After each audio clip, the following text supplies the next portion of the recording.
E que estreia hoje com o comando, com a apresentação do Olavo de Carvalho, jornalista e filósofo. Então, o Mídia Sem Máscara na TV vai levantar questões a serem discutidas, questões do nosso país que precisam ser discutidas, assuntos polêmicos, e que você vai poder também participar. Então, são respostas que você terá, grandes perguntas que você já fez, e eu acredito que vocês têm que aproveitar essa oportunidade, né? Porque é uma oportunidade que nós estamos oferecendo a vocês a partir de agora, todos os domingos aqui no Boa Tarde Curitiba. Então, aproveitem, assistam, discutam, perguntem, porque eles vão ficar aqui à sua disposição para qualquer questionamento. Então, agora com vocês, Olavo de Carvalho e o Mídia Sem Máscara na TV.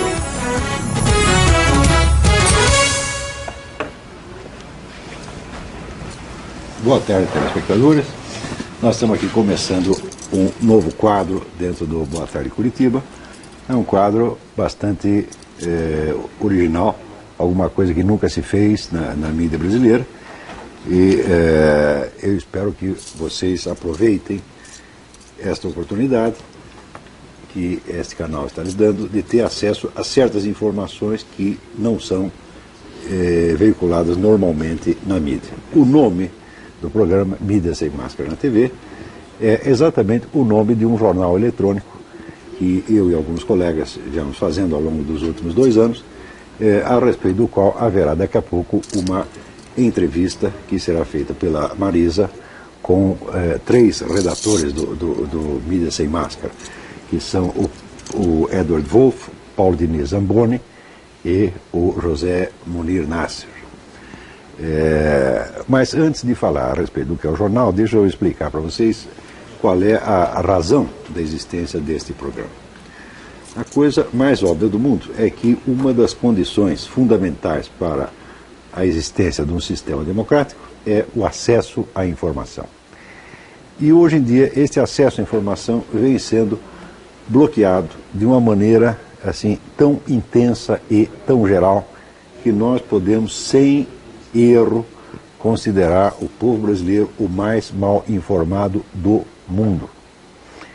Isto acontece não por causa de alguma censura governamental, de algum controle direto exercido pelo governo, se bem que ele tenha tentado, mas pelo simples fato de que a uniformidade de opinião entre a própria classe jornalística faz com que ela tenha um espírito seletivo, tá certo? De modo que todas as notícias são escolhidas de uma maneira sempre uniforme, tá certo? E não abrindo o leque para todas as informações necessárias. Eu tenho, eu creio que 35 anos de jornalismo e eu garanto para vocês que eu nunca vi uma uniformidade desse tipo na mídia de nenhum país. O Brasil hoje é, vamos dizer, uma nação privada do debate através da mídia, privada da confrontação de opiniões, exceto dentro de uma margem muito pequena que é, vamos dizer, controlada já como que planejada pela classe jornalística. Isso aconteceu por 2 motivos. Se nós pegarmos a classe, os jornalistas que trabalham hoje nos jornais, nos noticiários de TV, nós vamos dividi-los em 2 gerações. Uma que está com 60 anos, outra que está com 30 anos. A primeira formou a segunda, evidentemente. Os de 60, eles se formaram no período de o que eles chamam a luta contra a ditadura, a luta contra o regime militar. Tá certo? E aquilo os marcou profundamente. Marcou tão profundamente, que um deles, que é o Zuenir Ventura, meu amigo, trabalha no Globo, escreve para o Globo, escreveu um livro chamado 1968, o ano que não acabou. 1968 foi o ano do ato institucional número 5, que foi a providência tomada pelo governo militar para conseguir controlar o terrorismo. Nós não podemos esquecer que quando veio o ato institucional número 5, já tinha havido 84 atentados à bomba, já tinha morrido gente nas ruas, um monte de civis tinham morrido, então soltaram a bomba no aeroporto de Guararapes, matou até um repórter, acertaram lá alguns civis, um oficial do exército e mais um repórter que morreu. Quer dizer, que a situação está ficando absolutamente insustentável. Hoje em dia vocês estão bastante informados a respeito do terrorismo no mundo, mas ninguém lembra o que foi o terrorismo no Brasil naquela época. Então, o governo militar, desesperado com a situação, baixou lá uma legislação repressiva que lhes permitisse, vamos dizer, atacar o problema do terrorismo de frente. Com esta investida contra o terrorismo, houve também, naturalmente, uma investida contra, vamos dizer, organizações políticas que não participavam diretamente do terrorismo, mas que serviam de suporte político para elas, que eram todas as organizações de esquerda. Então, no meio esquerdista, Deus nos acuda, todo mundo achou que ia ser preso, fuzilado, etc, etc. E isto marcou, de uma maneira muito traumática, aquela geração.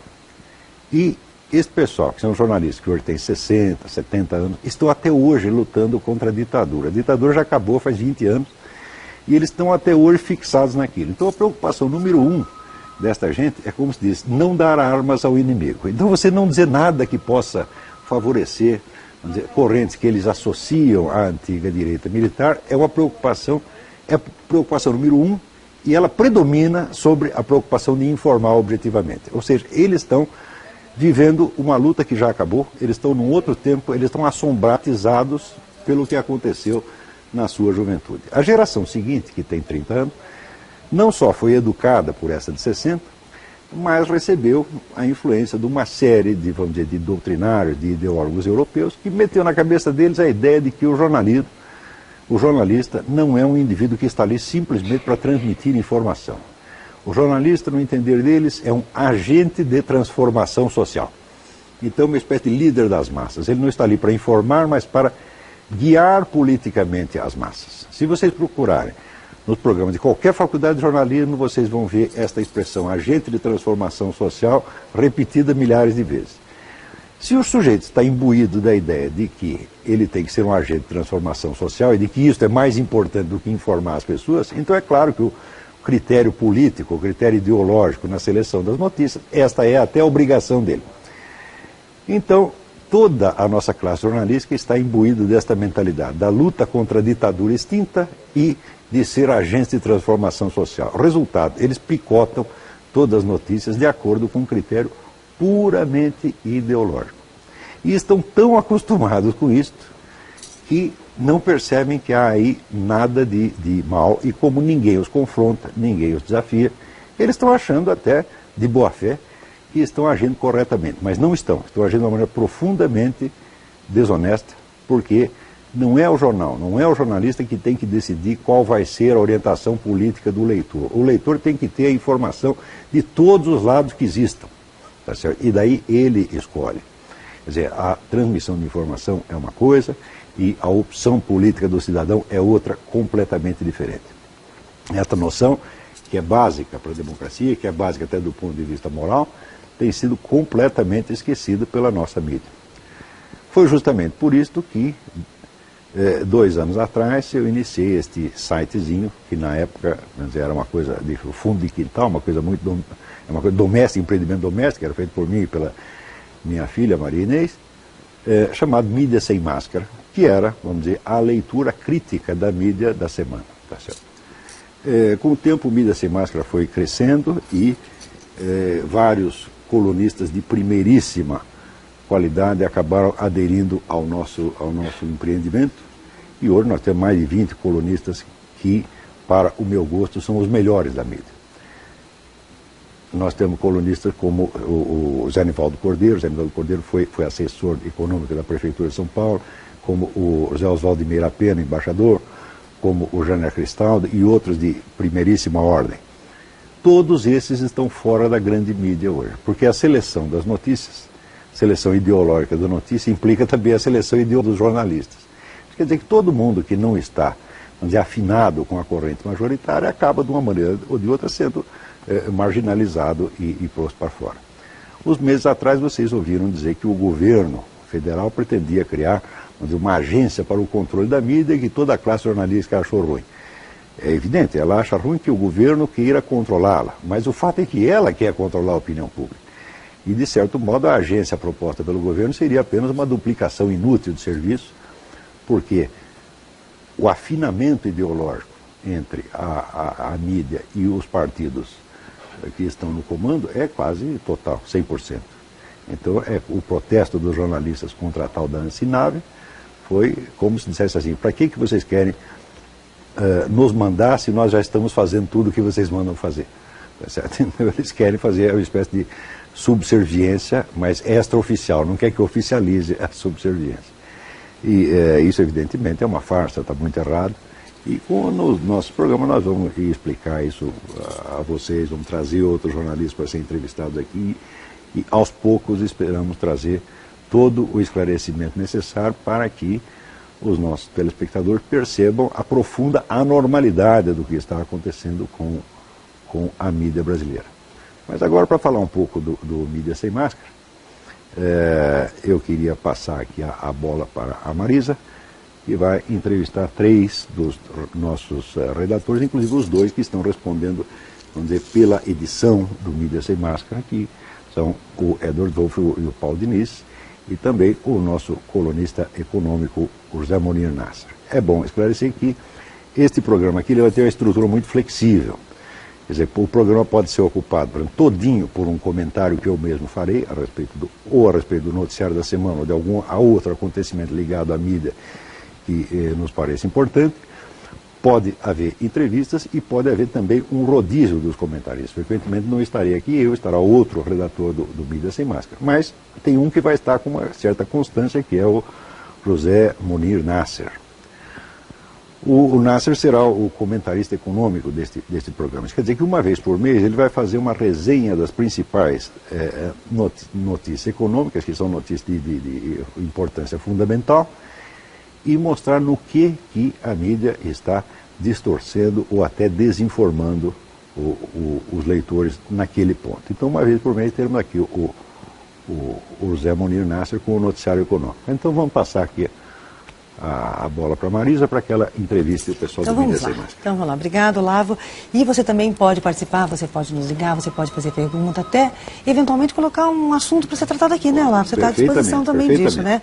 Então é isso. E eu quero conversar agora, dar nossa boa tarde, bem-vindo também aqui no nosso Mídia Sem Máscara na TV, ao Paulo Diniz Zamboni. Paulo Diniz é historiador, Paulo? Isso, formado em História. E companheiro nesse trabalho com o professor Olavo há cerca de 2 anos e meio, né? E a gente tem descoberto ao longo desse tempo de trabalho que existe uma série de informações, além das necessariamente jornalísticas, que comportam uma análise diferenciada, que infelizmente não existe na nossa mídia, né? Uhum. E essa análise diferenciada, ela ajuda a compreender a atualidade, inclusive, das notícias do nosso cotidiano, né? Certo. Outra pessoa também que está aqui conosco é o Edward Wolff, que é jornalista. É jornalista, né, Edward? Jornalista e engenheiro também. Engenheiro também, matutino, vespertino e jornalista noturno. E daí você está lá no site, aí à noite está no site, é no Mídia Sem Máscara. Exatamente. E também o José Munir Nasser, que é o economista, que o Olavo falou, que vai também nos acompanhar em eventuais programas aqui falando sobre economia. Boa tarde, Munir. Boa tarde. Muito bem. Então, a missão que me cabe aqui nesse empreendimento jornalístico, ou contra-jornalístico, é debater assuntos econômicos, que são informados em profusão. Né? O Brasil é um dos países do mundo que divulga mais notícias econômicas. É muito difícil achar um jornal nos Estados Unidos ou na Europa que tenha tantas páginas de economia. Isso foi um pouco pedagogia da inflação, do tempo que tinha que ler o jornal para salvar a sua vida econômica até o dia seguinte. Mas, ao mesmo tempo que se divulga muita quantidade de material, há uma grande complacência da mídia, digamos, especializada em economia, e com os verdadeiros problemas do Brasil. Eu acho que há uma baixíssima compreensão da problemática econômica brasileira ao se ler os jornais. Há muito mais um debate em torno de circunstâncias ocasionais, há um debate em torno de eventuais variações sobre o mesmo tema, mas se falar do assunto realmente não se fala. Por exemplo, agora chegou-se à conclusão que 40% das prefeituras não cumpriram com a lei da responsabilidade fiscal. Considerando que quem reclamou foi só quem sucedeu alguém, né? Porque o que foi reeleito não deve ter reclamado de não ter cumprido. Então, provavelmente, a quantidade de prefeituras que não cumpriu com a lei da responsabilidade fiscal, ela é enorme. E o debate, então, encontra-se no seguinte estado. De um lado, há as pessoas que estão aí desejando que se trate esse assunto com todo o rigor da lei e que se estabeleça aí a cassação ou a punição desses prefeitos todos aí. Como esses prefeitos todos aí são de todos os partidos, Essa é uma solução, digamos, vamos falar assim, é uma solução razoavelmente romântica. Achar que no país, no Brasil, vai haver uma cassação coletiva de 3 mil prefeitos, isso é impensável. Então, o problema que a gente tinha que pensar, na verdade, é se perguntar o seguinte: por que razão é que tem que o Brasil ter 5.570 municípios, sendo que a maioria é uma mera ficção financeira? No entanto, o debate sobre as razões que impedem que o Brasil tenha mais racionalidade na constituição da sua repartição, digamos, administrativa, territorial, nunca são tocados. Quer dizer, Moreira, que o problema aí não é só que está havendo uma drenagem de verba, vamos dizer, ilegal nas prefeituras, mas a existência das prefeituras já é uma drenagem. É completamente absurdo. Por exemplo, há municípios no Paraná com 2.500 habitantes, que é mais ou menos a população de um conjunto residencial grande em São Paulo, assim, digamos. Os números, o Eduardo Janete da Fonseca, um economista de São Paulo, fez um estudo há muito tempo, mostrando que a maioria dos municípios vivem exclusivamente do Fundo de Participação dos Municípios, quer dizer, vivem da mesada que o governo federal lhes dá. E por que é que nós temos que ter todos esses municípios? Veja, os Estados Unidos, que têm o mesmo território continental que o Brasil, tem perto de 3 mil, lá chama-se comarca, né? Counties, aqui seria alguma coisa como condado. Eles têm 3 mil municípios, porque nós temos que ter 5.570. Quer dizer, o fato de que não se toca no assunto verdadeiro, criam-se municípios que são ficções, cada um tem que ter um prefeito, cada prefeitura tem que ter meia dúzia de secretários, tem que ter não sei quantos vereadores, se eu não me engano, são o número mínimo é 12 ou 13, e esta coisa toda custa uma enormidade sem que se possa realmente debater este fato em si. Ou seja, há um terreno sacrossanto dentro do qual não se adentra, e fica-se então debatendo se devia punir o prefeito que não cumpriu com suspensão dos direitos políticos, ou se obrigar o sujeito a pagar com o dinheiro dele. Tudo coisa romântica que nunca vai sair do zero. Quer dizer que mesmo que os 5 mil e tantos prefeitos fossem honestíssimos e cumprissem com toda a lei, ainda assim o Brasil estaria perdendo. Exatamente, não faz nenhum sentido, o sistema todo é ilógico. No entanto, a mídia faz um absoluto silêncio com relação a isso. Ninguém consegue pensar no problema verdadeiro. É esse tipo de debate que nós vamos fazer aqui, uma vez por mês, provavelmente, debatendo aquilo que aconteceu no mês anterior e que deve ser levado à reflexão dos senhores. Maravilha. E antes, nós já recebemos alguns telefonemas, Olavo, mas antes de fazer uma pergunta, um comentário aqui do Alexander Paterno, eu queria só fechar bem o Mídia Sem Máscara, falar sobre o Mídia Sem Máscara, depois a gente entrar nos assuntos, então, a serem discutidos aqui na tarde de hoje, em outras ocasiões. Bom, o Olavo já falou como foi fundado, quando foi fundado o Mídia Sem Máscara, né, e qual a missão do Mídia Sem Máscara, mas eu gostaria de saber, agora, daí vamos ver quem que vai nos responder, se o Edward, se o Paulo, se o José, enfim, qual o número médio de visitantes que vocês têm no site? Olha, o número médio de visitantes, ele varia conforme o dia da semana que o site é acessado. Quer dizer, de segunda a sexta-feira você espera uma média maior de acessos e sábado e domingo, evidentemente feriados, também uma média menor. Mas diariamente, contando durante a semana, a gente conta aproximadamente 2.500 a 3.000 acessos diários únicos por dia. Quer dizer, são 2.600, 2.700 pessoas que acessam o site, fora as inúmeras vezes que entram ao longo do dia, para ler um artigo aqui, uma notícia ali, para ler a sessão de cartas, para mandar um e-mail, etc. e tal. Então, descontando todos os múltiplos acessos diários, você tem uma média aí de 2.500 a 3.000 pessoas. Todo dia vocês escrevem para o jornal, ele está sempre sendo renovado. Exatamente. Diariamente a gente tem uma publicação aí de 7 a 8 artigos, né, dos diversos colunistas que nós temos aí, mais ou menos 20, 25. Temos editoriais nossos também, quer dizer, pessoas da equipe Mídia Sem Máscara, ou Paulo Diniz, ou eu, ou o professor Olavo escrevemos alguma coisa. A sessão de cartas, nós respondemos as cartas que são enviadas para nós, as pessoas fazem perguntas, dão sugestões, às vezes xingam bastante também. E qual é o perfil das pessoas que acessam esse site? Acessam, olha, a maioria jornalistas mesmo? O perfil, como a internet é um meio predominantemente jovem, então o perfil do Mídia Sem Máscara é jovem também. Então são pessoas assim de 35 anos ou menos que acessam o Mídia Sem Máscara. Sem querer dizer que quem tem mais de 35 anos não seja jovem também, jovem de espírito. Isso. Mas a média é essa, de 35 anos para menos. Uhum. Bom, você está falando em alguns dos articuladores, né? Você falou, agora você tem em torno de 25 articuladores. 25, 20, varia muito conforme também as pessoas vão escrevendo. Tem gente que escreve a cada 2, 3 dias, tem pessoas que escrevem uma vez a cada 2, 3 meses. Certo. E a gente não procura exigir nada das pessoas, no seguinte sentido, exigir uma periodicidade. Porque às vezes a pessoa não tem o que escrever. Certo. E a gente respeita isso. E como que vocês contratam esses articulistas? Como que eles são contratados? Olha, é na base do voluntarismo mesmo. A pessoa, ela reconhece o site, reconhece o trabalho do site e, movida por um senso de dever mesmo, de ajudar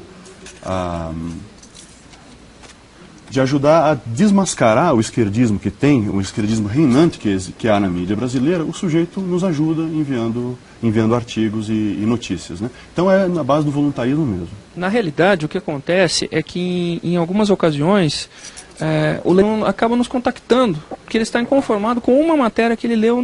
Normalmente é assim que se dá o processo. Ele lê uma matéria em um grande órgão de mídia, ele nota que há discrepâncias, alguma coisa que não está correta na matéria, e ele nos contacta. E ele oferece um ponto de vista sobre aquele determinado assunto. A gente lê o artigo, né? Nós lemos o artigo, chegamos à conclusão realmente. A gente faz uma análise, porque também o mídia ele não é um simples depósito de artigos, não é isso.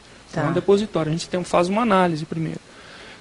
Detectando o valor daquela informação, a gente coloca essa matéria no ar. Vocês fazem análise também no ar? Fazemos análise do material que é colocado. Não é um instrumento de combate, né? Vai lá pois qual é a repercussão desse trabalho de vocês? Olha, como o Edward disse, diante do público jovem, principalmente, que eu acho que é o que mais conta, tem sido fantástico. Isso eu posso afirmar. A maioria do público do mídia é de público jovem, público interessado no assunto. Por isso que quando você fez a pergunta inicial da parte de história, o aspecto histórico, etc., isso é importante, porque muitos jovens, principalmente os que estão frequentando universidades, faculdades, etc., alguns já estão verdadeiramente saturados do mesmo tipo de informação. É sempre o mesmo tipo de informação. Eles procuram uma outra visão e eles acabam encontrando no mídia. É lógico que nós não temos pretensão de ser donos da verdade, né? Então há os que não concordam, os que comunicam essa discordância. Exato. Mas a ideia é essa, é gerar a discussão.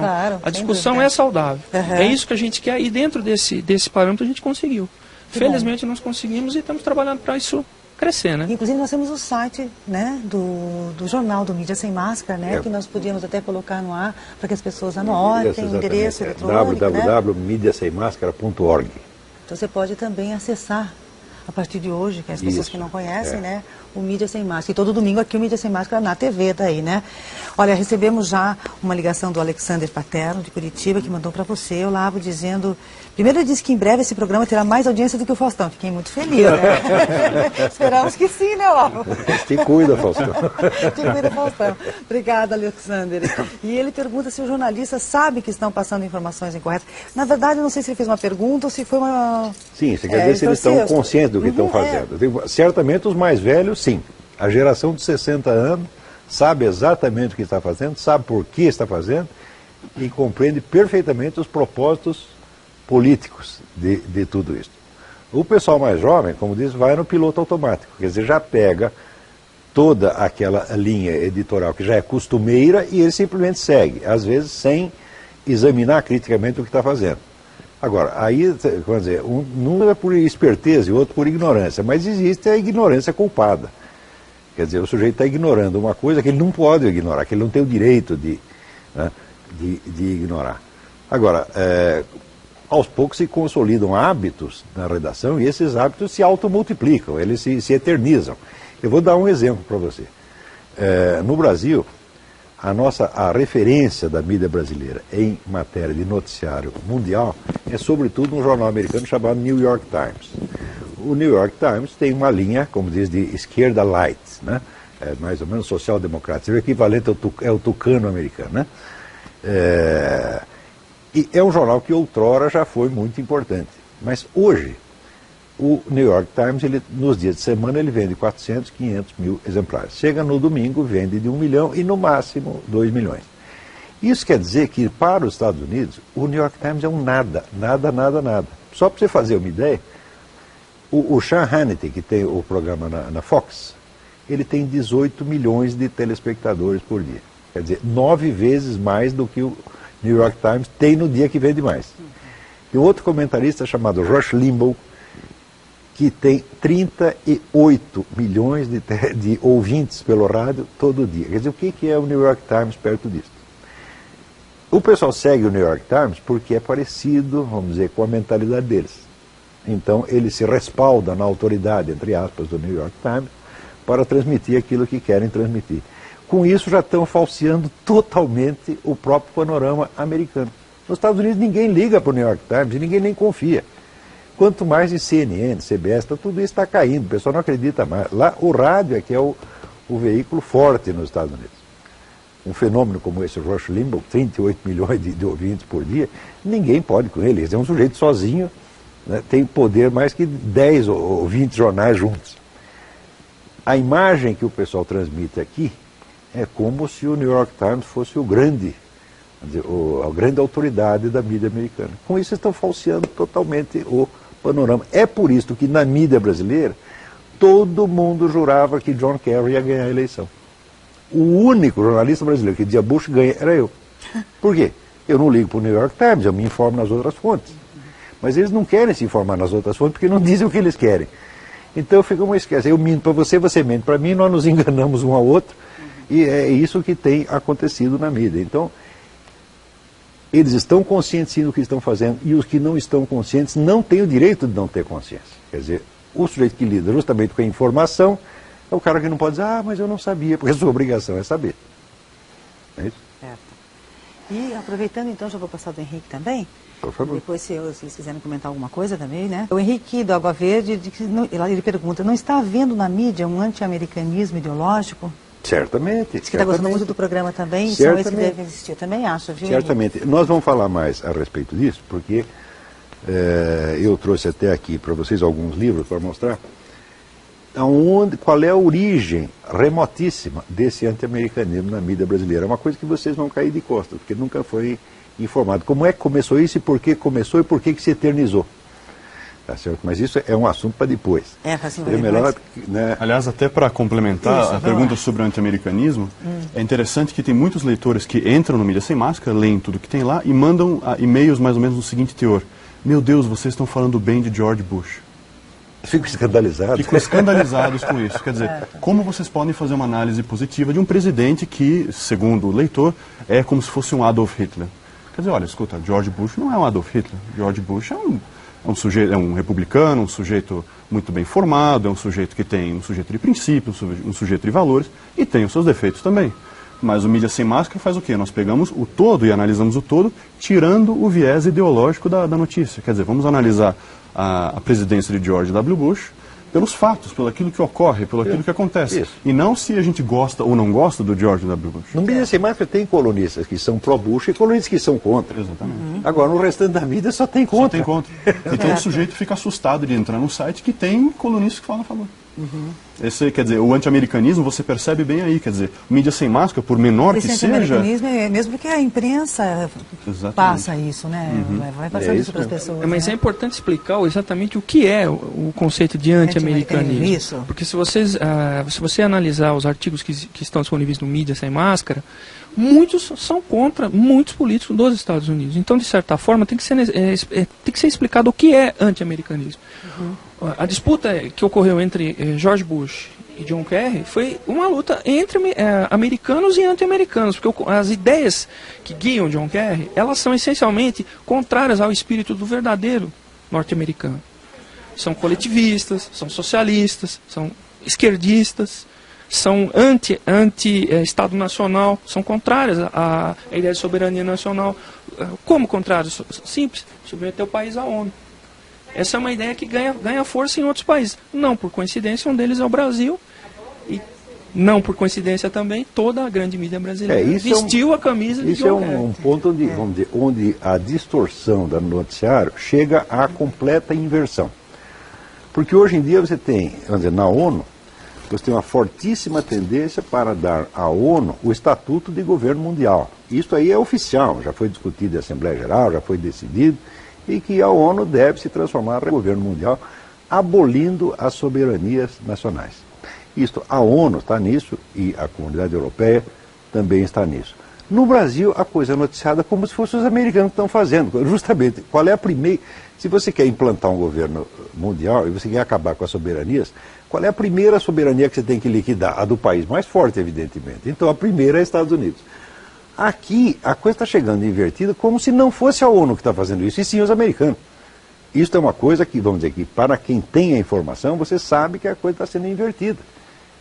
Quer dizer, aí eu já tenho cobrado através dos meus artigos, porque eu tenho a coluna no Globo, de vez de escrever um artigo mensal para a Folha de São Paulo, outra quinzenal para 0 Hora. Eu, através dos meus artigos, cobro dos meus colegas. Como é que foi isso? Eles disseram isso, mas aqui a documentação mostra o contrário. Eles nunca respondem nada. Quer dizer, já estão agindo, já passou para ser vergonhice mesmo. Né? Agora, uma outra coisa importante é o seguinte, não pode confundir o Mídia Sem Máscara com os outros sites que se apresentam como aquilo que nos Estados Unidos se chama Media Watch, quer dizer, que é o fiscal da mídia. Sem desfazer do trabalho de ninguém, o fato é que todos estes sites, tipo Observatório de Mídia, Observatório da Imprensa, etc., todos eles são ligados a organizações políticas que os financiam. Todos eles.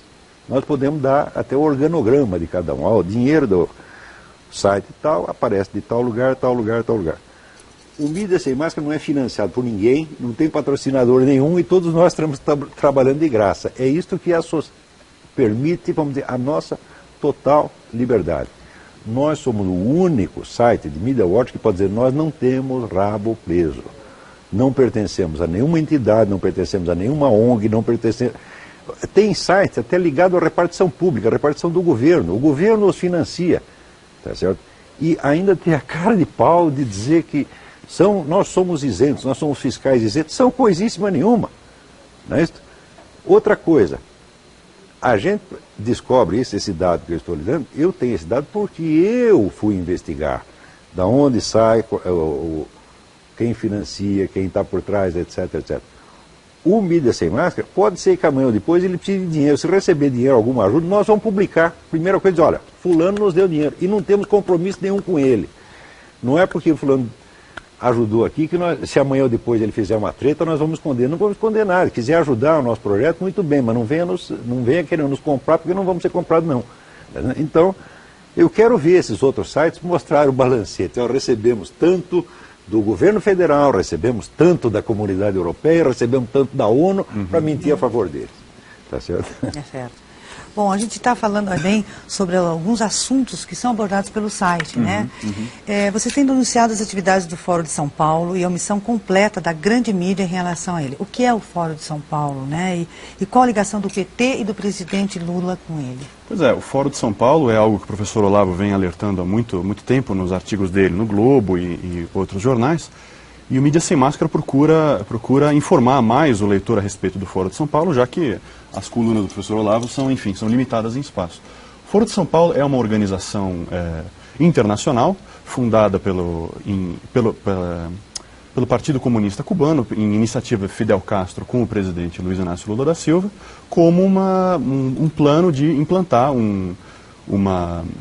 o comunismo na América Latina, e de maneira coordenada com diversos organismos internacionais da pior espécie, como, por exemplo, as Farc colombiana, ELN, MIR e outras instituições, agindo de forma internacional, ou seja, são as diversas soberanias nacionais que esses grupos comunistas assumem nos diversos países latino-americanos, se reportando a uma instituição supranacional, que é o Fórum de São Paulo, para implantar um regime político da pior espécie, que é o regime comunista, enfim, né? Então, em linhas gerais, é isso o Fórum de São Paulo, né? O Fórum de São Paulo, que, pelas últimas contagens, é que tem 84 organizações filiadas. Algumas delas são partidos legais, como o próprio PT, o PDT, o PPS, etc. Outras são entidades criminosas. Quer dizer, é um órgão sui generis, porque tem ali entidades legais e ilegais, todas articulando uma estratégia conjunta. Quer dizer, só isso já mostra a ilegalidade do conjunto. Porque se amanhã, por exemplo, vamos supor que eu sei lá, sou candidato a vereador, tá certo? E eu articulo a minha candidatura com o Fernandinho Beiramar, mesmo que eu não esteja recebendo nenhum dinheiro dele, mesmo que eu não tenha nenhuma participação no negócio sujo dele.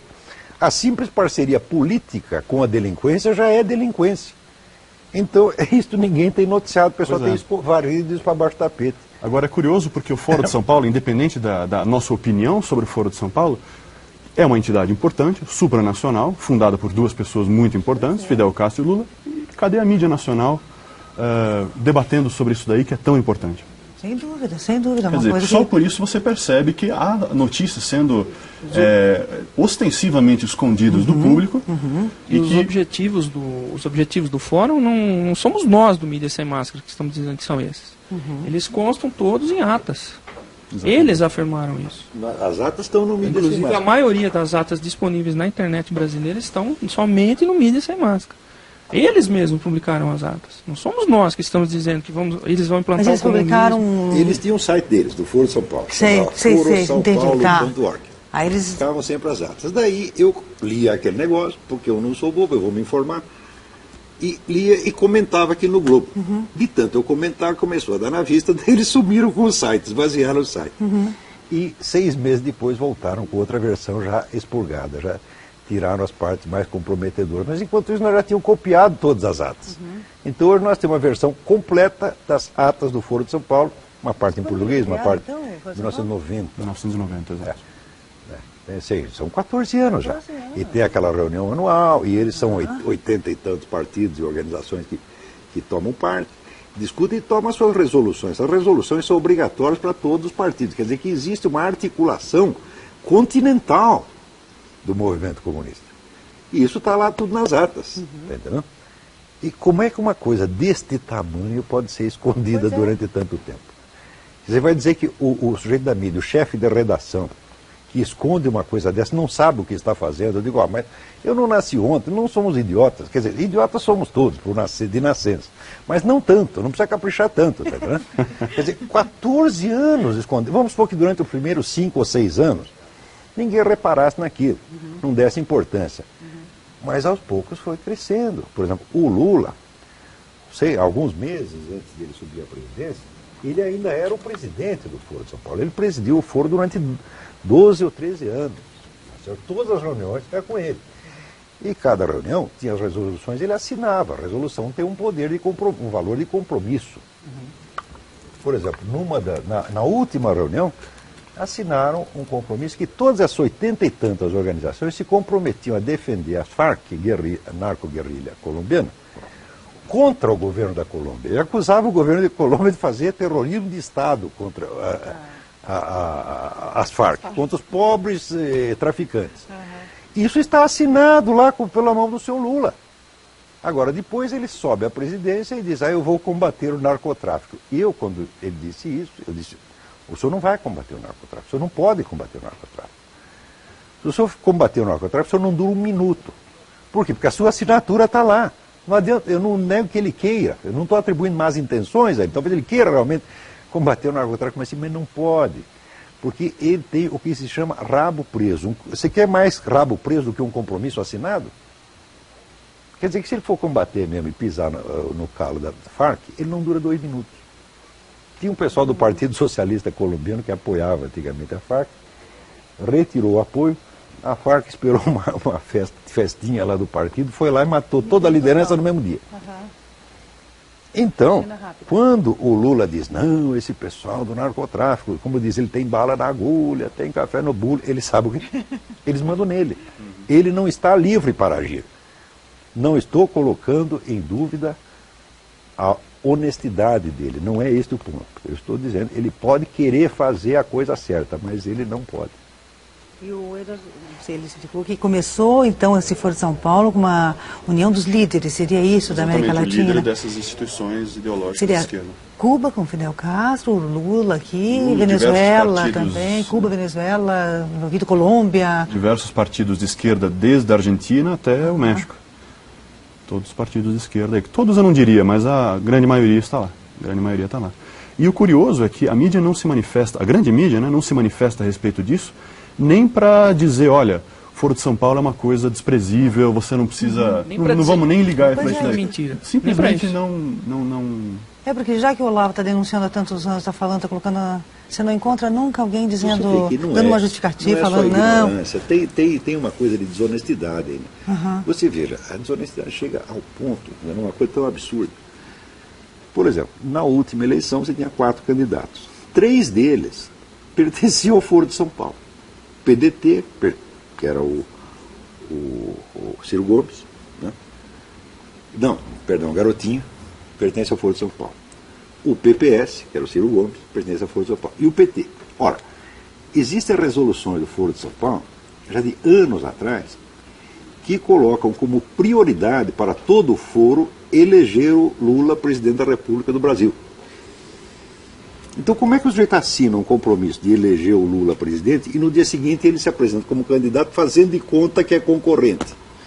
Então, isso quer dizer, eu estou aqui acusando publicamente o senhor Ciro Gomes e o senhor Garotinho de ter participado dessa farsa conscientemente. Quer dizer, eles sabiam que tinham um compromisso perante toda a esquerda latino-americana no sentido de eleger o Lula presidente. Então vão lá para servir de sparring. Você está entendendo? Como no boxe, tem um sujeito que está lá só para apanhar. E depois de apanhar, ele é premiado, como o seu Ciro Gomes foi premiado com o Ministério. E depois, ainda, a nossa mídia tem a cara de pau de dizer que foi a eleição mais transparente da nossa história. Foi a eleição mais opaca, porque ninguém neste país ficou sabendo da coisa principal com relação à eleição. Então é uma situação muito anormal que está acontecendo. Mais dia, menos dia, isso tudo vai ter que vir à tona. Tá certo? Eu não vou dizer que as pessoas vão nos ouvir agora e todo mundo vai acordar. Mas não é assim. Tá certo? A nossa audiência também é limitada, não é tão grande assim. Mas é absolutamente necessário que este país, se ele quer ter uma democracia, tá certo? Ele aprenda que é preciso ter a informação certa. Sem isso não tem democracia. Isso aí. Você tem muito assunto, né, para discutir no mídia. Certamente. Nesse país não falta, né? Nunca falta. Aliás, para quem quiser ler as atas do Foro de São Paulo, quando a pessoa entra no Mídia Sem Máscara, tem um bannerzinho à direita, escrito lá, Foro de São Paulo, atas e documentação, é uma coisa assim. O sujeito clica e lê por conta própria as atas direto, enfim. Certo. Mas pelo menos nós disponibilizamos isso. Quer dizer, não quer ouvir nossa opinião sobre o Foro de São Paulo? Não tem problema. Então leia as atas diretamente, que elas estão lá. Cada um vai ter a sua opinião. Paulo Henrique do Portão, ele quer saber se nos programas seguintes será levantado questões a respeito da deturpação dos valores existentes como religião, tradições, etc. Quer dizer, todos os assuntos nos quais nós achamos que está havendo uma omissão ou da mídia, ou uma distorção, nós acabamos mexendo nisso no Mídia Sem Máscara e naturalmente aparecerá aqui também, né, nesta versão televisada. Vai aparecer no jornal, né, nós temos um jornal eletrônico. Este ano pretendemos ainda lançar uma versão impressa. Né. A dificuldade com isso é enorme, porque nós estamos custeando isso do nosso próprio bolso, quer dizer, cada um espreme um pouco e sai.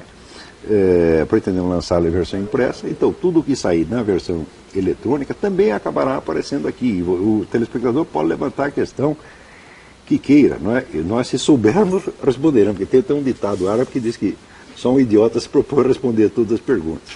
Nós responderemos aquela que nós soubermos. Que, você sabe que brasileiro não sabe dizer não sei. Ah, é verdade, né? O brasileiro sabe tudo. Sobre tudo as pessoas têm opinião. Nós só temos opinião sobre as coisas que nós estudamos. Quando sai disso, nós dizemos, não sei. Nós falamos ainda há pouco de uma questão até de um telespectador, foi um telespectador que falou do anti-americanismo, né? E vocês têm falado também do forte viés anti-americano e viés antissemita e anti-israelense, né? Vamos voltar a falar desse assunto, então, agora do anti-americanismo. Esse é um dos muitos tópicos que tem. As pessoas têm todo o direito de ter a opinião que quiserem, pró-palestino, pró-Israel. O que não tem o direito é de esconder informação, tá certo? E, sobretudo, de fazer uma ocultação sistemática. Isso não pode. Então, nós fazemos essa cobrança com relação a essa questão de Oriente Médio, como fazemos com relação à questão de religião, tá certo? Assim, nós não queremos que a pessoa concorde conosco, não é isso. Aqui está a nossa posição, aqui está os fatos, os documentos, e lá está a outra posição, e daí você escolhe, porque, como diz o Paulo, ninguém é dono da verdade, já pode errar também. Agora, se esconder metade da informação, aí você vai errar necessariamente. Tá certo? Então é só uma questão de dar para o leitor, para o telespectador, uma condição melhor de julgamento, né? Uhum. Agora, essa questão do anti-americanismo, depois eu vou voltar a propósito desses livros, mas... Bom, um outro item aqui que a gente poderia falar é que vocês falaram, então, que o atual PT comunista, vocês chamam o atual governo do PT de comunista. Mas o comunismo não acabou com o fim da União Soviética e com a queda do Muro de Berlim? Paulo, vai nessa? Olha, eu acho que aí de novo vai entrar a questão histórica, né? O que é comunismo? O que é o comunismo? O que é ou mesmo o que é o socialismo, né? Infelizmente aqui no Brasil, nas últimas 2 décadas, a explicação do que é comunismo, do que é socialismo se perdeu. Se perdeu totalmente. Então, chega-se ao ponto de achar que determinados partidos que nada mais são do que socialistas são direitistas. São partidos de direita. Vou dar um exemplo clássico. O PSDB ele acaba posando como um partido de direita no Brasil. E ele não é. A plataforma do PSDB é um partido social-democrata. Então, se você não tem mais o parâmetro, você não sabe sequer mais o que é comunismo.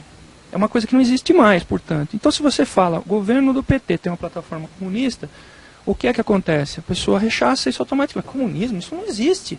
Vocês estão loucos, acabou com a União Soviética. É por isso a questão. Só que existe uma série de informações, uma série de dados por trás disso que servem para contestar essa afirmação. Uhum. Servem para contestar. Se o comunismo acabou, por exemplo, por que é que o Fidel Castro é tão idolatrado no Brasil? Alguém explica? O que diferencia o Fidel Castro de outros ditadores decrépitos do restante do mundo? A África está cheia de ditadores iguais ao Fidel Castro. Qual o diferencial dele? É a ideologia comunista, que infelizmente ainda atrai pessoas aqui no Brasil, e muito, e que formam opinião. É lógico, ninguém vai se assumir na grande mídia como comunista, de jeito nenhum. Mas os valores que elas vão transmitindo acabam resultando nisso. Essa simpatia pelo comunismo. E depois outras medidas tomadas por governos aqui no Brasil são de esquerda, são socialistas. Se você for analisar eu estava discutindo isso antes com o Munir. Uma proposta básica de todo o sistema comunista. Aumento de carga tributária. Você destrói a propriedade privada através de uma medida simples. Aumento de carga tributária. Você não vai precisar estatizar oficialmente. Isso é uma medida comunista. Como é que Karl Marx dizia que ia acabar com o capitalismo? Proibindo a propriedade privada, tomando tudo. Não é assim. Se faz através da taxação progressiva. O socialismo por asfixia. Quer dizer, quando o sujeito começa com o negócio de taxação progressiva, ele está praticando, vamos dizer, exatamente a receita de Karl Marx, mas as pessoas não sabem. Elas pensam que comunismo é só quando você acaba com toda a propriedade privada de uma vez. Acabar com toda a propriedade privada de uma vez é uma estupidez tão grande que nem Karl Marx pensou nisso. Se faz exatamente como está se fazendo no Brasil. Você vai inviabilizando, você vai drenando os recursos da propriedade privada para fortalecer o Estado. Cada vez mais o Estado. A imagem que o brasileiro tem do comunista é aquele militante de esquerda, aquele que quer fazer a revolução e o golpe de Estado, de preferência daqui a 5 minutos, que tem tatuado a foice e martelo no braço. Quer dizer, isso é uma brincadeira. O comunista pode ser perfeitamente um empresário de terno e gravata, pode ser um grande executivo. Quer dizer, o comunismo ele está nas ideias, na ideologia, na maneira de ver o mundo e a sociedade, e não exatamente na militância política ou filiação a esse ou aquele partido. Claro. Voltando à visão econômica desse assunto, né? Quer dizer, a lei da responsabilidade fiscal diz o seguinte, que a prefeitura, o Estado, o governo federal não podem gastar mais do que X% da receita com pessoal e nem com endividamento. Mas nunca ninguém entra no mérito do tamanho da receita, porque você pode pegar eventualmente 100% do PIB para você por esse critério, né? Contanto que você não faça assim. Então, a maior ilusão de todas com relação a esse assunto é que quando houve a onda de privatizações, que começa com a Margaret Thatcher na década de 70 e 80 na Inglaterra, acredita-se que as privatizações são uma espécie de reconhecimento do fracasso da estatização. Então, na verdade, o mundo todo fica olhando para isso de modo otimista, e essa onda de privatização que segue a isso, que não é apenas brasileira, mas é mundial, ela seria a revelação, seria o símbolo de que agora, a partir de agora, então, haveria, o mundo se transformaria num mundo liberal, e chamou-se até isso de neoliberalismo, que não tem absolutamente nada a ver com o liberalismo. Queria alertá-los, por favor, para que nós tivéssemos um cuidado imenso de jamais confundir a palavra liberalismo no sentido austríaco da palavra, dos grandes austríacos que criaram uma concepção de mundo liberal, do que se chama por aí de neoliberalismo. Neoliberalismo, na verdade, é uma maneira de o Estado moderno, com pretensões socializantes, deixar de interferir diretamente na atividade econômica e entregar esta atividade para os particulares que têm notoriamente mais competência de atuação do que ele, e em seguida expropriá-los via sistema tributário, via a quantidade de impactos de natureza expropriante é tão grande que até existe um chamado empresa socialmente responsável, que é mais um tipo de imposto. Quer dizer, na hora em que o Estado e os empresários desavisados e ingênuos saem por aí fazendo publicidade de seus programas sociais, todo o programa social de alguma empresa não passa, em última análise, de um imposto disfarçado. E é pior do que o imposto disfarçado, é um imposto que obriga o sujeito a uma espécie de confissão de culpa. É uma espécie de, ali mais do que o imposto, é uma espécie de punição alternativa. É como você faz com alguém que cometeu um crime e manda ir lá limpar a rua.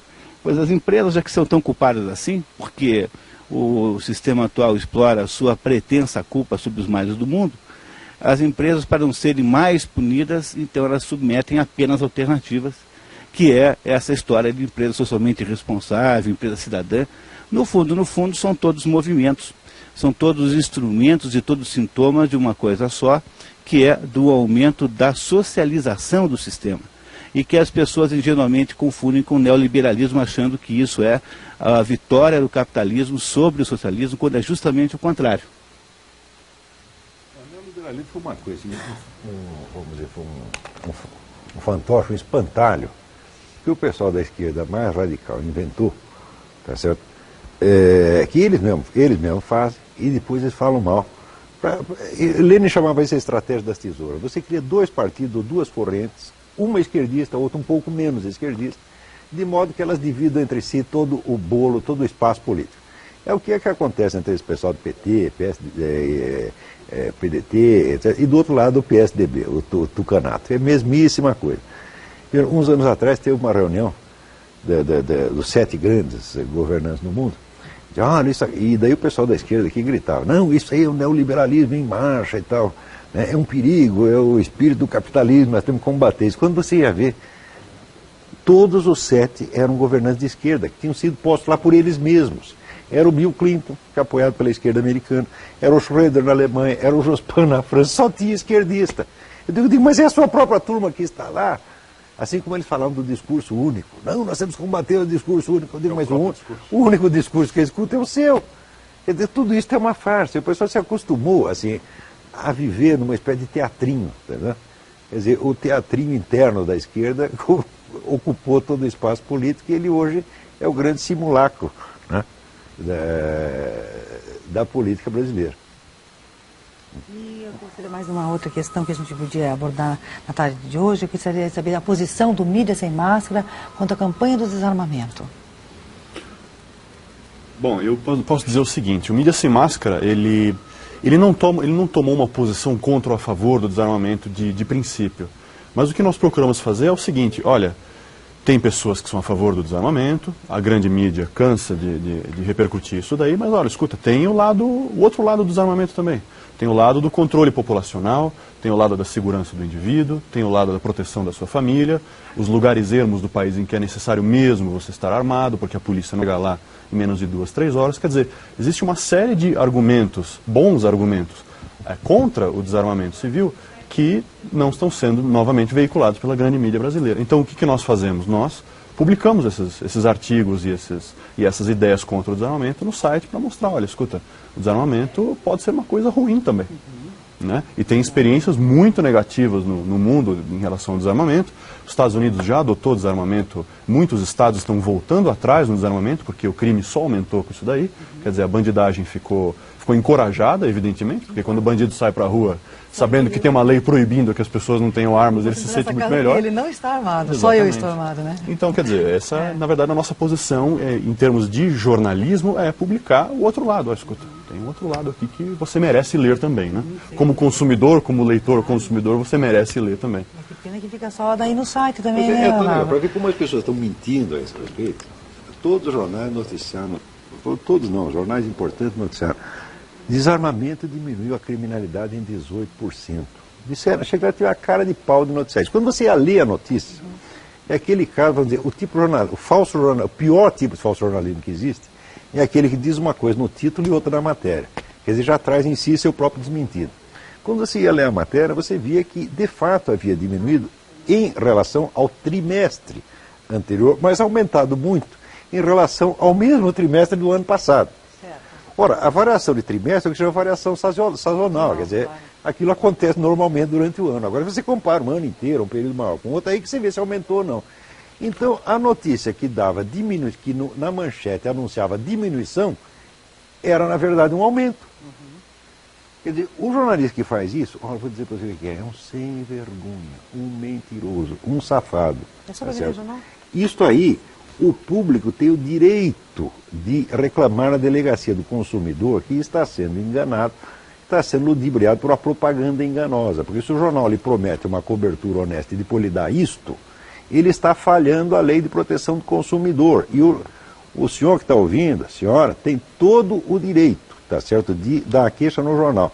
Sempre que você vê isso, o título diz uma coisa, a notícia desmente aquilo, estão tentando enganá-lo, isso é propaganda enganosa.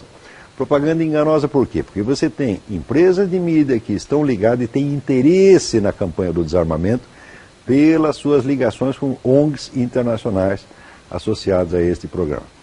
Então, quer dizer, por trás desta coisa do desarmamento, tem, vamos dizer, interesses políticos e econômicos muitíssimo fortes. Eu não tenho nada contra a pessoa ter interesses políticos e econômicos, só quero que põe na mesa. Eu digo, olha, são estes. Nós queremos fazer isto, por quê?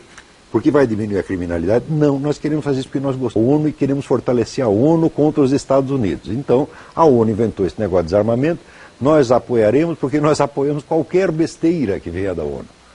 É só por isso, no fim das contas. Agora, dizer que isso vai diminuir a criminalidade, vamos dizer, isso não é nem para discutir, isso é inteiramente absurdo. Porque se diminuir, aliás, aqui aconteceu a mesma coisa, os jornais disseram que havia uns cartazes aí, né? Desarmamento diminuiu a criminalidade em tanto por cento. Bom, acontece o seguinte, acontece que se a entrega de, acho que, sei lá, 18 mil armas, uma coisa assim, diminuiu a criminalidade em X%, então isso quer dizer que X% destas armas estavam sendo usadas para a prática de crime. E o sujeito que recebe a arma, o funcionário do Estado que recebe a arma, ele está concedendo anistia àquele criminoso sem ele ter autoridade para isso. Quer dizer, foi votada uma lei de anistia?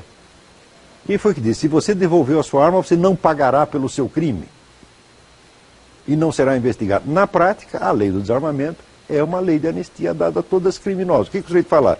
Devolva a sua arma, pega o dinheiro, então você compra outra arma e continua. Como continuou. Não é uma coincidência que após este sucesso, entre aspas, da campanha do desarmamento, a violência no Rio de Janeiro tem aumentado formidavelmente. Que antes eles faziam a bagunça dele lá no Moro, agora já faz no centro da cidade. E como é que eles vão ter a cara de pau de dizer que a criminalidade diminuiu? O Brasil está tendo atualmente 50 mil homicídios por ano. Este é o dobro do que morreu na guerra do Iraque. É uma situação absolutamente insustentável. Agora, o sujeito no meio diz, vamos fazer desarmamento, vamos fazer aquelas campanhas, como é? Campanha do carinho no Moro, vamos fazer, abraçar a Lagoa Rodrigo de Freitas. O sujeito abraçar a Lagoa Rodrigo de Freitas para eliminar... Paz, né? Como é que vamos eliminar o criminalidade? Nós vamos abraçar a Lagoa Rodrigo de Freitas. Eu digo, meu filho, isso é macumba. Porque não há relação de causa e efeito, é uma operação de magia. O que a Lagoa Rodrigo de Freitas tem? Quer dizer, estão matando as pessoas porque nunca ninguém abraçou a coitadinha da lagoa. Ora, meu Deus do céu. Isso é uma palhaçada tão grande que as pessoas desse movimento Viva Rio, tá certo, estão rindo da nossa cara. Por isso que eu sempre chamei o Viva Rio de Viva Rindo. Tá certo? É o que eles fazem. Estão rindo da nossa cara. É o dia do carinho, nós vamos dar flores para os traficantes, eles vão parar de atirar em nós. Mas que brincadeira, gente. Ensinar capoeira para as pessoas no morro como agora, forma de combater a criminalidade. Você vai ensinar capoeira para o assaltante, para ele poder praticar depois com você mesmo. Não é isso? Quer dizer, como se não bastasse estar armado. Ele pode ter arma ou não. Ele ainda sabe capoeira, eu não sei. Que brincadeira. Quer dizer, olha, quando chega nesse ponto, né, tem que falar, não, gozação não, peraí, vamos parar. Né? Aí já passou do ponto do admissível. Tá certo? Isso já é um cinismo muito grande. Então, como que chegamos a isso? Privando o povo de informações, de modo que ele vai se acostumando com essas ideias idiotas e acaba aceitando. Acho que além de privar, distorcer as informações. Distorcer. O maior canal de TV a cabo americano, a Fox News, eles têm um lema chamado We Report, You Decide. Quer dizer, nós noticiamos e você decide. É claro. O que a mídia brasileira, em grande parte, a grande mídia está fazendo? Nós noticiamos conforme a nossa ideologia, portanto já estamos decidindo o que você vai pensar no momento que você está lendo. Não? Só tem que assimilar. Aquela ideia de ouvir o outro lado, quer dizer, o mandamento número 1 do jornalismo, nunca é praticado. Mas se você vai ver o espaço que a mídia concedeu ao desarmamento, a campanha pró-desarmamento, o espaço que concedeu ao argumento contrário, é ridículo. É 2 ou 3%, se tanto. Tá entendendo? Então, você não tem condição de decidir. Quer dizer, a redação, porque isso não é nem empresa, às vezes não é nem dono de jornal que faz isso, às vezes é a própria redação que decide por si. Porque é difícil um dono de jornal mandar na sua redação. O jornalista não é fluxicheiro, não, eles não obedecem assim facilmente. Eles fazem o que eles querem, tá certo? Então, nós aqui na redação decidimos que vai ser assim e pronto. Quem não gostou, calha a boca, tá entendendo? E isso vai sendo imposto, geração após geração. Já faz 40 anos que está assim, eu vou mostrar para você daqui a pouco, se ainda houver tempo. Também pode ficar para semana que vem. Bom, vocês dizem, né, que o PT, vamos voltar um pouquinho para o PT novamente, atua praticamente sem oposição nenhuma. Mas o PSDB não é uma oposição forte ao PT? Olha, o PSDB é um partido social-democrata. E a social-democracia é o que a gente poderia chamar de direita da esquerda. Ou seja, a esquerda tem diversas nuances, diversos graus, e um dos graus mais light, vamos dizer assim, é a social-democracia. Quando você tem, numa disputa democrática eleitoral, você tem desde o partido de extrema esquerda até um partido social-democrata, que é a esquerda light, disputando, e todos os partidos ditos de direita tentando imitar esses partidos de esquerda, então significa que você não tem uma oposição, você tem apenas uma variação dentro da mesma ideologia. Quer dizer, qual é o socialismo que você prefere? Essa pergunta que é feita para a população nas eleições. Você prefere o socialismo do PT? Você prefere um socialismo rosa clara do PSDB? Você quer um vermelho Ferrari do PSTU? Qual o grau de vermelho que você quer? Mas essa quantidade de partidos também não dá uma confusão assim nas pessoas? Eu acho que a quantidade de partidos, aí é uma opinião minha, né? A quantidade de partidos é o reflexo da democracia. Certo. Quer dizer, você tem diversas correntes internas num país e os mas partidos... eles não são muito definidos também, eles vêm muito com uma propaganda, mas uma coisa não muito clara também, É difícil identificar a ideologia dos partidos, né? mas é possível, pensando um pouquinho, analisando o discurso... Se está afiliado ou não ao Foro de São Paulo e a Internacional Socialista. Tá. Você quer saber qual é a linha do partido? Se ele está afiliado a isso, então é um partido de esquerda, socialista, comunista, etc. Mas vocês devem lembrar que no tempo da ditadura, o governo inventou os dois partidos. Tinha a Arena e tinha o MDB. E qual era a diferença? A Arena era o partido obediente e o MDB era um pouquinho menos obediente. Então, hoje é essa a diferença entre os grandes partidos PT e PSDB. O PT é o partido do governo, que obedece ao governo, e o PSDB faz de conta que está contra, mas a identidade é total. Tá certo? E isso mesmo, esse é confesso. Outro dia saiu lá a conversa entre o Fernando Henrique Cardoso e Cristóvão Buarque, os dois dizendo, não, nosso partido está em perfeito acordo do ponto de vista ideológico, estratégico, etc, etc. Nós só temos uma disputinha de poder. Ou seja, qual de nós que vai ter o poder para fazer a mesma coisa que o outro quer fazer? Sobre os partidos, independente da formação dos partidos, uma coisa todos têm em comum. Nenhum deles acredita no indivíduo. Todos acham que o Estado é a solução para o país. Todos.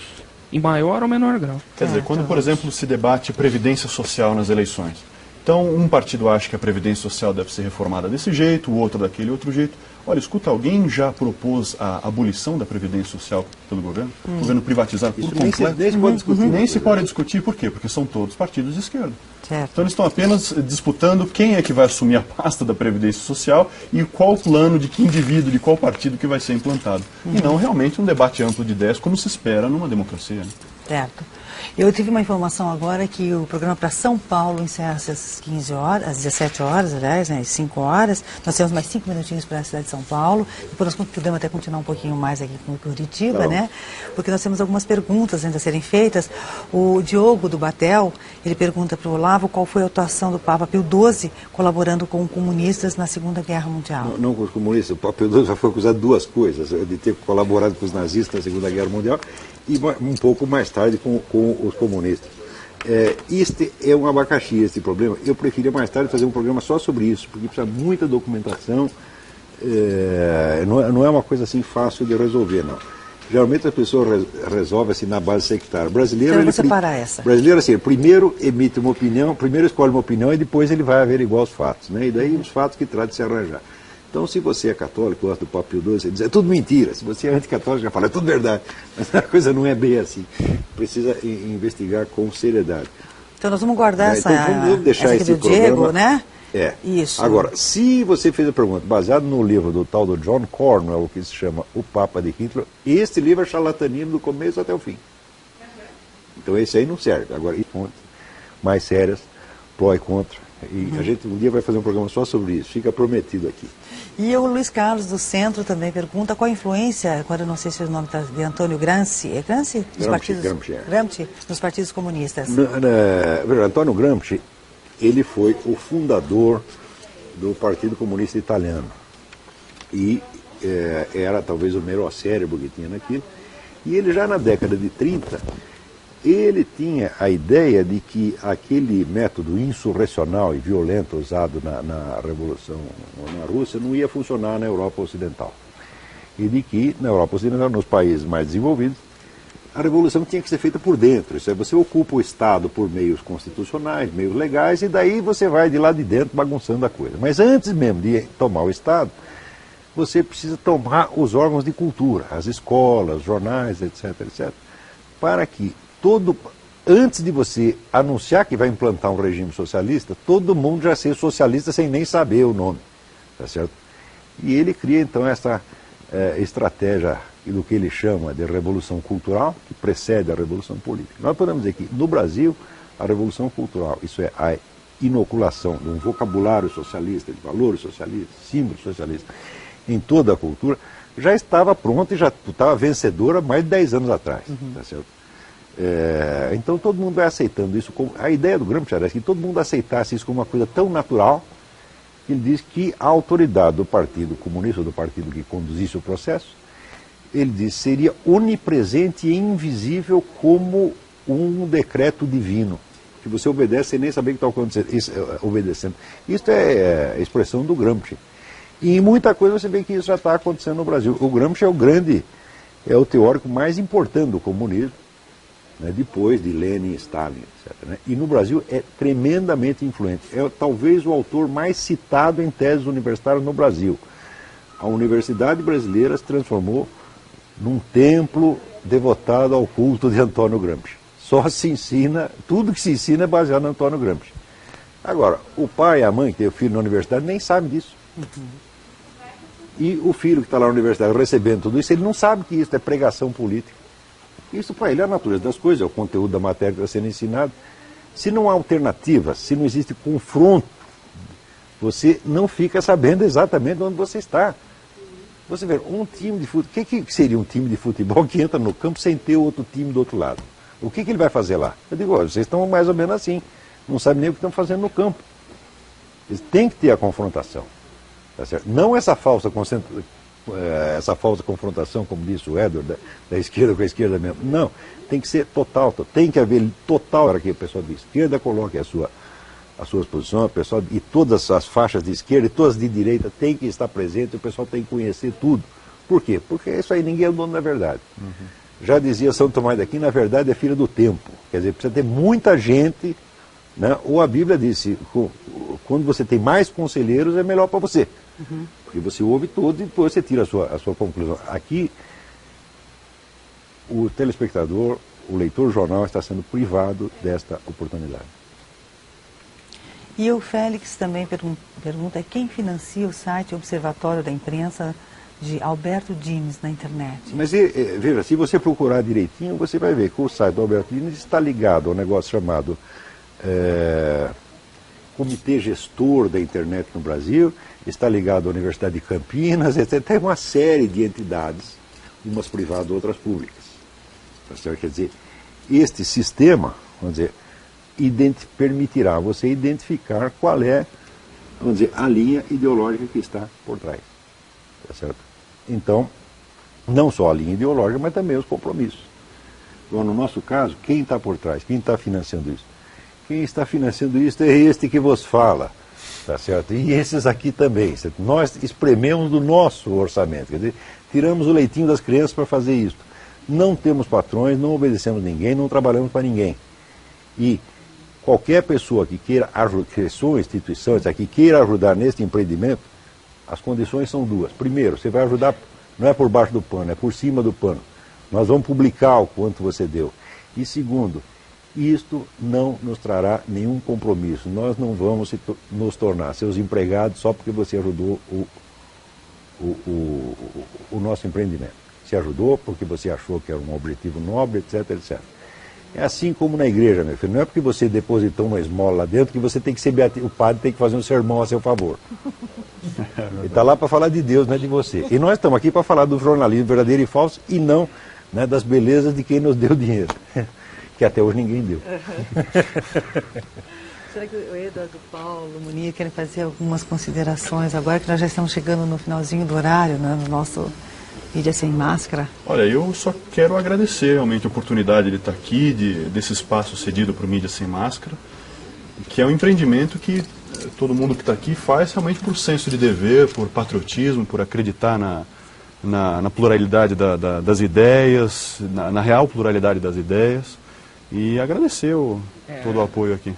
Agradecer o apoio, né, o espaço e, acima de tudo, mostrar que isso é unicamente uma iniciativa de indivíduos, de cidadãos e pessoas que acreditam e vão atrás e trabalham. Não há nenhuma força oculta por trás, um outro interesse, que não seja dar oportunidade para as pessoas de terem uma outra visão dos fatos. Elas vão julgar se são as melhores, mas elas vão ter uma oportunidade. Certo, não tem a chance. Exatamente, essa é a ideia. O telespectador vai ganhar certamente com isso. Com não certeza. Porque ele vai concordar com nossas opiniões ou porque nós somos bonitos ou feios, mas porque ele vai ter mais uma fonte de informação para ele e ele, enfim, decidir o que é melhor, o que é pior. Sem dúvida, Munir. Munir. Bom, o programa ao vivo é assim, né? Eu falei, vamos as últimas considerações, né? O Locke ia passar para você, mas veio mais coisa aqui. Vamos ler? Vamos. Bom, então, a Juarez do Bom Retiro, recentemente o ministro Tarso Genro fez um acordo com Cuba para utilizar o método de alfabetização infantil e juvenil usado em Cuba. Será que nossos professores não são capacitados para ensinar nossas crianças? Isso é preciso? Não só os nossos professores podem estar, mas o seu Tarso Genro não está capacitado nem para ser diretor de uma escola primária. Tá certo? Eu duvido que esse sujeito entenda alguma coisa de educação, de filosofia de educação, etc, etc. Não tem qualificação para isso, está lá só para fazer politicagem esquerdista. E esse negócio de trazer técnico cubano e se inspirar em Cuba, isso é uma pouca vergonha. Porque o pessoal, não, mas Cuba tem o mais baixo nível de analfabetismo da América Latina. Eu digo, já tinha nos anos 50, muito antes da Revolução. Cuba sempre foi um país de gente culta. Vocês lembram, está no livro do Carlos Alberto Montaner, Viaje ao Coração de Cuba, que é uma história de Cuba no século XX. Você vai ver que nos anos 50, o nível de instrução em Cuba já era altíssimo. Tá certo? Então, o que a Revolução acrescentou? Não acrescentou absolutamente nada. Tá certo? Ademais, na Revolução, na educação cubana, metade dela é só manipulação, é só pregação revolucionária, tá certo? E outras coisas, as famosas glórias da medicina cubana, o negócio da barbatana e tubarão, tudo isso é uma palhaçada. A medicina cubana é uma das piores do mundo. E o pessoal está enganando vocês, pô. Isso aí é tudo marketing de Cuba. Aliás, por que tem que fazer esse marketing? Por quê? Porque Cuba está falida. Então tem que recolher dinheiro para Cuba. Então o que faz? O Brasil foi lá, o Lula foi lá e já deixou 400 milhões de dólares lá de presente. Ah, mas não basta. Então precisamos fazer um convênio aqui para o brasileiro soltar mais dinheiro lá para Cuba. Tá certo? E precisa também fazer turismo para Cuba. O senhor Lula durante muito tempo ficou de agente do turismo. Né? Vamos promover viagens para Cuba. Por que tem que ajudar Cuba se Cuba tem um regime maravilhoso que resolveu todos os seus problemas econômicos? Cuba vive da caridade pública, inclusive das suas vítimas. Por quê? 1/6 da população cubana fugiu para Miami, chegou em Miami, abriu uma lojinha disso, abriu não sei o quê, ficou todo mundo rico. E agora eles mandam anualmente milhões de dólares para os seus parentes em Cuba. Então, é um regime falido que vive da caridade das suas próprias vítimas. Quer dizer, pessoas que saíram de lá corridas, saíram numa balsa, pendurando um pneu, tá certo? Morrendo de fome, e que se fizeram depois por trabalho e esforço em Miami, hoje sustentam Cuba. E ainda vem esse safado mentiroso Fidel Castro dizer, não, nós temos um regime maravilhoso, aqui resolvemos todos os problemas. Você não resolveu problema nenhum, você só arrumou o problema, tá certo? E você vive da piedade das suas próprias vítimas e dos seus inimigos. Por exemplo, o bloqueio econômico americano. Sabe o que é o bloqueio econômico americano? Quer dizer que não pode sair dinheiro de lá para os Estados Unidos, mas entrar pode. O bloqueio é um grande negócio para ele. Ainda fica fazendo, não, nós estamos mal aqui porque não podemos comerciar com os Estados Unidos. Você não pode comerciar, você só pode receber ajuda. O pessoal entra dinheiro, não sai. E ainda vem reclamar, mas que sem vergonhice, pô. Aliás, a respeito da medicina cubana, eu convido o telespectador a entrar no Mídia Sem Máscara. Lá tem uma palavrinha escrito Cuba, ele pode clicar e tem todas as notícias do Mídia Sem Máscara sobre Cuba. E lá nós temos fotos mostrando o interior de hospitais e sanatórios cubanos que estão num nível de degradação que, olha, eu acho que nem o hospital público brasileiro de pior qualidade teria coragem de sustentar. Quer dizer, é sujeira para todo lado, pessoas jogadas no chão, mas numa sujeira que no Brasil nunca se viu. E também nós temos lá falando também várias fotos de Havana, mostrando como é que é a vida em Havana, fora daqueles pequenos bairros que são sustentados para turista. Quer dizer, como é que é a vida dentro de Cuba? Como é que vive um cubano médio? Então lá o leitor vai poder ver com os próprios olhos como é que está a situação. A Alzira da Fazenda Rio Grande pergunta qual partido que não é comunista ou socialista? No Brasil? Não, tem alguns que não são nada, tá certo? E que, vamos dizer, eles servem de moeda divisionária. Quer dizer, na hora do acordo, né, tem 2 ou 3 partidinhos, 2, 3 não, dúzias de partidinhos que não são absolutamente nada, e que serve para fazer negócio com os 2 grandes partidos da esquerda, o PT ou o PSDB. Tá certo? Só serve para dar troco. Tá certo? Mas o PT, tá certo, é um partido marxista. O PDT também, o PPS também, tá certo? E o PSDB não é um partido marxista, mas é um partido socialista. Isso quer dizer que ele pertence a um tipo de marxismo que o pessoal chama de revisionismo, que é a ideia do processo evolucionário, lento, né, democrático, gradualista, democrático, mas ele pertence à Internacional Socialista. Então, tem algum partido pró-capitalista aqui? Não tem nenhum. O capitalismo está proibido. Tá certo? Vocês viram algum dos 4 candidatos na última eleição dizer assim, eu sou a favor só da economia de mercado, o Estado tem que largar esta coisa, tem que diminuir o imposto, fala isso. O Brasil virou pecado falar isso hoje. Quer dizer, ficou proibido. Pecado. Quer dizer, e olha, eu também, às vezes não tenho posição firmada sobre as coisas, mas eu quero ter a informação. Quer dizer, por exemplo, a gente deve, por exemplo, aquele negócio de privatização de empresas, isso é bom ou é ruim? Eu não sei. Mas como é que eu vou saber se vocês não deixam saber, porra? Se não tem a discussão séria. Não é questão de querer ter uma outra opinião. Não, eu gostaria de ter alguma opinião, mas quero ter uma opinião fundamentada, mas vocês não deixam. É aquele negócio, o capitalismo é culpado de todos os males. Bom, mas que tal se a gente ouvisse uma pessoa que é a favor do capitalismo?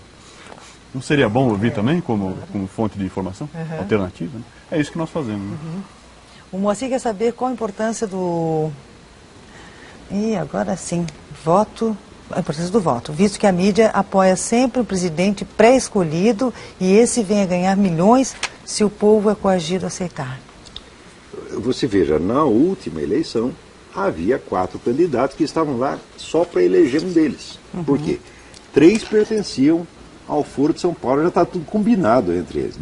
Parece que desde 96 já estava decidido pelo Foro de São Paulo que todas as organizações deveriam fazer o possível para um dia colocar o Lula na presidência. Então os representantes desse partido estão lá fazendo de conta que são concorrentes, só para perder e depois pegar um carguinho ou pegar alguma vantagem secundária. Então, isso quer dizer, o eleitorado inteiro foi enganado. Foi enganado por quem? É difícil saber por quem, porque tanta gente enganou vocês, não que tenha uma articulação total entre esse pessoal da mídia e dos partidos políticos, não precisa ter articulação, não precisa ter conspiração, eles já estão de acordo automaticamente, é a força do hábito. Porque são duas gerações que pensam igual. Então, automaticamente eles já apoiam isso aí. Eu digo, e nós? Nós temos direito à voz e voto também? Não, não temos não. Então isso quer dizer que na última eleição não houve oposição real. Oposição é o seguinte, você tem 4 candidatos socialistas, então tem que ter um candidato pró-capitalista, porra. Vocês, tem os 4, e se pegar os 4, né, eles são todos a favor do mesmo programa, os programas sociais da ONU, que nunca deram certo em lugar nenhum. A ONU existe só para comer dinheiro e fazer besteira, entendeu? Como fez no Iraque. Você fica 10 anos discutindo o que nós vamos fazer com o Saddam Hussein, enquanto isso Saddam Hussein soltando dinheiro lá para o Kofi Annan e para todo mundo para enrolar. Você chega uma hora com o americano, ele chega a paciência e fala, estou por aqui, vocês não vão fazer nada mesmo, vou eu fazer. Se fez certo ou fez errado, não sei, mas eu sei que a ONU está fazendo errado. Porque não faz nada e ele está levando dinheiro do Saddam Hussein para não interferir lá. Então, no Brasil, o que o pessoal faz aqui? Toda essa turma da esquerda segue os programas da ONU. Os projetos de lei que eles apresentam vêm prontos da ONU. Nosso projeto de educação vem pronto da ONU. Projeto de saúde pública vem pronto da ONU. Projeto de segurança vem pronto da ONU. O pessoal só pega o da ONU e repassa aqui para o público brasileiro. E não tem um candidato para dizer, não, eu não quero isso. Nós queremos ter uma outra solução. Tá certo? Então, na última eleição, você tem toda a razão, você foi totalmente manipulado.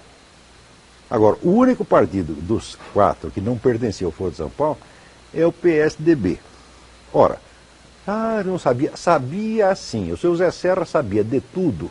Tá certo? Por quê? Porque eu conversei com gente da assessoria dele, eu botei toda a documentação do Foro de São Paulo na mão deles, o Denis Rosenfield passou também para eles, ou seja, eles estavam sabendo de tudo.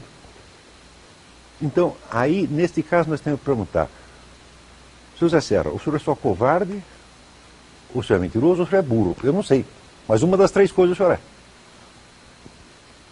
Porque escondeu, ajudou a esconder. E perdeu a eleição por quê? Porque escondeu. Porque se ele tivesse estourado essa bolha do Foro de São Paulo, diz, olha, vocês 3 estão mancomunados, vocês 3 pertencem ao Foro de São Paulo, e o único que não pertence sou eu estou livre. Ele ganharia a eleição. Então o senhor jogou a sua eleição com a presidente fora por um desses 3 motivos. Covardia, burrice ou desonestidade. Eu não quero julgar o senhor, mas uma das 3 coisas o senhor é. E para finalizarmos então, Olavo, o Afonso do Alto da 15, ele disse que foi falado sobre o fim da Previdência Pública. Qual país sério não tem Previdência Pública? Aí é o... Bom, não é que não tenha Previdência Pública, mas a Previdência Pública sempre tem abordagens diferentes. Por exemplo, não sei se você se surpreenderia saber que nos Estados Unidos uma pessoa de classe média não tem acesso a nenhuma espécie de previdência pública. Você tem 2 programas lá chamados Medicaid e Medicare, que são aplicáveis, num caso, a pessoas muito pobres, comprovadamente pobres, e no outro a pessoas muito idosas. Mas uma pessoa comum, como eu e você, provavelmente, não temos direito a chegar num lugar qualquer e sermos atendidos por uma espécie de SUS. Isso parece estranho para você? Pois é assim que é nos Estados Unidos. Só para dar uma ideia para você de quanto esse assunto é um assunto mais complexo do que nós imaginamos em princípio. Agora, de certo modo, essa conversa de previdência pública começa na Europa com a criação do welfare state, que é um sonho socialista inglês. Os ingleses, quando acharam que iam transformar o país num país socialista, na década de 60, quando houve uma sucessão de primeiros ministros socialistas, achavam que conseguiriam criar um Estado que seria tão capaz de cuidar dos cidadãos que seria até possível que o cidadão pudesse se eximir dos próprios tropeços e circunstâncias e complicações da própria condição humana. Quer dizer, na hora em que o Estado diz para você que todos os seus problemas e todas as suas mágoas podem ser resolvidas por ele, você está à frente a uma proposta absolutamente maliciosa. Quer dizer, no fundo, o que se quer fazer com você é comprar a sua subserviência total e completa. Então, o sonho da Previdência Pública plenipotenciária, esse com que nós sonhamos de modo geral, é um sonho que tem um preço político extraordinário e ele não é universal como se pensa. Quer dizer, ele é um componente dos países e dos momentos desses países em que há, de fato, um espírito socialista em vigor. Não adianta também me dizer que na Suécia as coisas funcionam muito bem, porque a Suécia só ficou assim depois que ficou rica. Então, esses países muito prósperos do mundo nórdico são países que têm uma assistência muito boa, porque são países ridiculamente pequenos. A Islândia, por exemplo, inteira tem 400 mil habitantes, que é o tamanho de um pedaço da cidade de Curitiba, ou das regionais de Curitiba. Você imagina um país com 400 mil habitantes? É um país que dá para você acarpetar inteiro, tão pequeno como é. Né? Você pega a Dinamarca é do tamanho da região metropolitana de Curitiba, um pouco maior, deve ter uns 4 milhões de habitantes. Então, se você tem países de 4 milhões de habitantes, 3 milhões de habitantes, muito homogêneos, países onde não há, por exemplo, crescimento demográfico importante, porque esse é outro fator que ninguém nunca lembra. Quer dizer, nós não tivemos nenhum cuidado em ter algum controle da quantidade de pessoas que vão nascendo. Você criou, então, uma situação absurdamente grande de clientela e você não tem os meios para resolver isso agora. E aí, então, ficamos acalentando sonhos socialistas de resolver os problemas da condição humana, quando, na verdade, existem experiências muito melhores, por exemplo, mesmo aqui na América Latina, você tem um sistema de previdência completamente privado, e por aí você compreenda que há uma diferença entre uma obrigação de criar um sistema de previdência, que é imposta pelo poder público, e um sistema tutelado pelo poder público. Porque você deve sempre levar em consideração o seguinte: governo só entende do lado do gasto. Então o problema do governo é sempre gastar. E quem só pensa em como é que gasta, sempre pensa muito mal. Porque não tem nada mais fácil do que você gastar o dinheiro dos outros muito mal. Então é preciso compreender que não adianta você entregar o dinheiro tudo para o governo, porque seguramente esse montante usado no Brasil hoje para custear a Previdência Social é garantidamente extremamente mal utilizado. E então o problema não é você ficar discutindo ideologicamente se esse negócio faz sentido moral ou não, porque no fundo nós estamos falando aqui de mais prático. Será que deveria de fato ser assim? Esse tipo de debate é que nunca é trazido à tona em nenhuma discussão sobre esse assunto. E é esse debate que nós vamos trazer aqui nesses nossos programas. Maravilha. Bom, telespectadores, nós já estamos encerrando aqui o nosso horário. Eu queria agradecer muito ao produtor do programa Boa Tarde Curitiba, nos permitir fazer este quadro. Nós vamos estar aqui na semana que vem. Nós não temos um plano fixo. O programa pode ser conduzido por qualquer dos redatores do Mídia Sem Marcas, seja eu ou qualquer um outro. Pode ser um programa só de comentários, pode ser uma resenha do noticiário da semana, pode ser entrevista, quer dizer, tem uma flexibilidade muito grande. Nós vamos, assim, fazer as coisas de acordo com aquilo que a situação do noticiário presente exija, de modo que a gente possa comentá-lo da menor maneira possível.